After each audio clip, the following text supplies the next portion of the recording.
5 goals were scored and it stayed a 1-goal game until the very end. This match between Incheon Hyundai Steel and Gangjin Swans was way more intense than expected. Today, I came here to see it in person.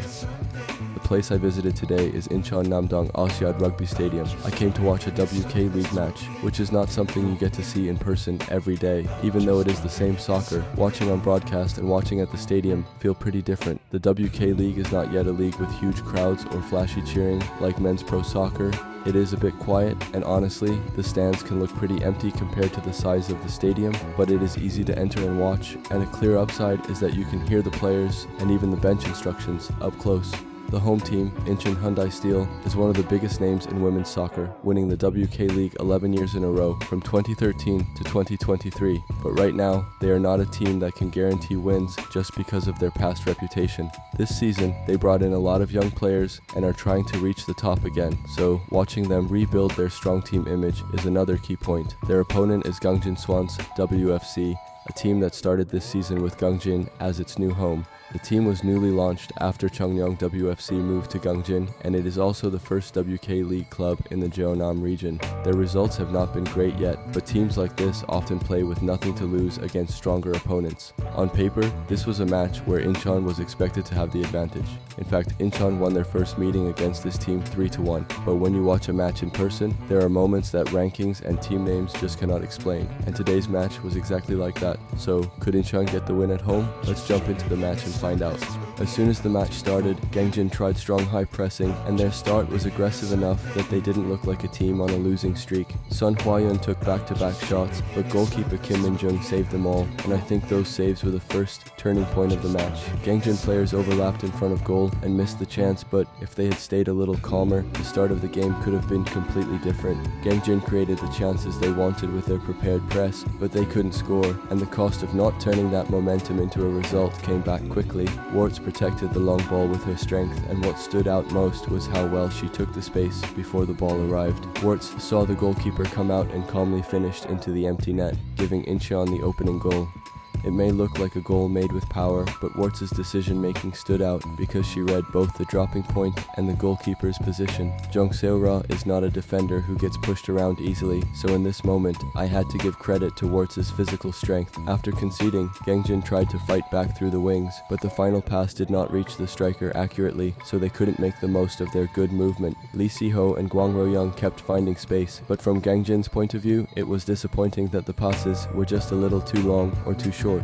On the other hand, after the first goal, Incheon started to look lighter on their feet, and their attacks between the wings and the middle became much smoother. Every time Tori got the ball, she went straight at the defenders, and I think that bold movement brought Incheon's attack to life. Tori won the ball back with pressure and created another shooting chance, but this time goalkeeper Kim Ye-rin stopped Incheon from adding another goal. As soon as Warts got the ball near the penalty box, she fired a strong left-footed shot and kept putting pressure on Gangjin's defense. Incheon did not just wait for perfect chances, they shot whenever they could, and those choices helped keep their attack flowing. Tori quickly chased the long ball from the back and completely beat the Gangjin defender in the race for speed. Even on the slippery field, Tori kept her balance, checked the goalkeeper's position, and pushed the ball into the near side of the goal. Her quick run was great, but the most impressive part of this goal was that she did not rush even with the defender chasing her. Tori had been moving boldly from the start of the match, and in the end, that play turned into Incheon's second goal. At this moment, Lee Hae-sol was making a tackle when her face hit Park Midyum's knee in an accident. Lee Hae-sol was taken away by ambulance first. After that, Park Midyum was also taken away by ambulance because of knee pain. Since both ambulances at the field were gone, the match had to stop until another ambulance arrived. It was not easy to watch players being taken away by ambulance in both of the last 2 matches I saw. Even with a 2-goal lead, Incheon did not slow down their attack, and they shook Gangjin's defense with short passes in tight spaces. Incheon players did not stay in one position and kept switching places, and what was good was that the player on the ball always had someone to pass to. After losing the ball, they pressed right away and won it back, and at that moment, Incheon looked close to the strong team they used to be. Gangjin struggled against Incheon's pressure and kept making mistakes at the back, and even moving the ball forward safely became difficult. Near the end of the first half, Kang Ji-woo played an accurate pass between the defenders, and Namgung Yeji timed her run into the box perfectly. Namgung Yeji pushed the ball into the near side before the goalkeeper could react, completing Incheon's third goal. Kang Ji-woo's pass and Namdong Yeji's run matched perfectly, and personally, I think it was the most precise move out of Incheon's 3 goals. Even after scoring 3 goals, Incheon did not stop attacking, and Kang Ji-woo's curling shot hit Gangjin's goalpost hard. When the first half ended 3-0, I also thought this match would most likely end as a comfortable win for Incheon. But in the second half, Gangjin did not just force the ball through the middle. They used the wings wider and attacked in a different way from the first half. Yang Eun-seo passed the ball from the wing into the middle, and Gwang Ro-young took the shot. It was not a goal, but it was a sign that Gangjin was starting to come alive. When Gangjin won the ball on the wing, they did not give Incheon time to reset their defense and immediately played it into the middle. Son Hwa-yeon moved into the open space and scored with a precise right-footed shot, starting Gangjin's comeback. After winning the ball, they did not overcomplicate it and took the shortest route to the shot, which showed Gangjin's strength. After pulling 1 goal back, Gangjin players started moving with more confidence, and the whole atmosphere of the stadium changed quickly. Right after conceding, Incheon responded with Tori's shot, but the ball went wide, and they could not extend the lead again.